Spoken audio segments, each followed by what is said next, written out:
Hello everyone எல்லாரும் எப்படி இருக்கீங்க? சப்ஸ்கிரைப் பண்ண நெறைய பேர் மறந்துட்டீங்கன்னு நெனைக்கிறேன். சப்ஸ்கிரைபர் கவுண்ட் ரொம்ப கம்மியாயிட்டே போயிட்டுருக்கு. மறந்தவங்கலாம் மறக்காம சப்ஸ்கிரைப் பட்டன மட்டும் தட்டி விட்டுருங்க. இந்த அளவுக்கு கப்பி சைஸ் இருக்கே. ஸோ இந்த ஃபீமேல் கப்பி எவ்வளோ குட்டிங்க போடும்னு சொல்லிட்டு ஆர்வத்தில இருக்கீங்களா? மொத்தமா அத பத்தி தான் பார்க்க போறோம்.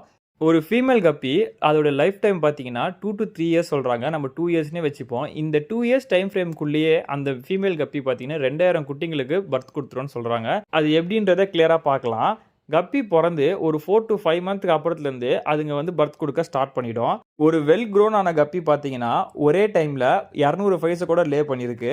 இது எந்தெந்த கேப்ல வந்து நமக்கு வந்து ஃபைஸ் குடுக்கும்னு பார்த்தீங்கன்னா, ஒரு மேக்ஸிமம் வந்து ஒரு 30 டூ 45 டேஸ் கேப் இருக்கும். ஸோ இது டைம்ல தான் மேல் வந்து மறுபடியும் வந்து மேட் பண்ண ஸ்டார்ட் பண்ணி, மறுபடியும் வந்து இந்த சிஸ்டம்லாம் மறுபடியும் அகைன் அண்ட் அகைன் ரிப்பீட் ஆக ஸ்டார்ட் ஆகும். ஸோ ஒரு 40 டேஸ் கேப்னே வச்சுக்கோங்களேன். 40 டேஸ் கேப் ஒன்ஸ் இதுங்க குட்டிங்க லே பண்ண ஸ்டார்ட் பண்ணிடுங்க. இந்த மாரி தான் அதுங்களோட லைஃப் டைம் முடியறதுக்குள்ளேயே 2000 குட்டிங்கள லே பண்ணி எடுத்துடுதுங்க. வீடியோக்கு லைக் பண்ணுங்க.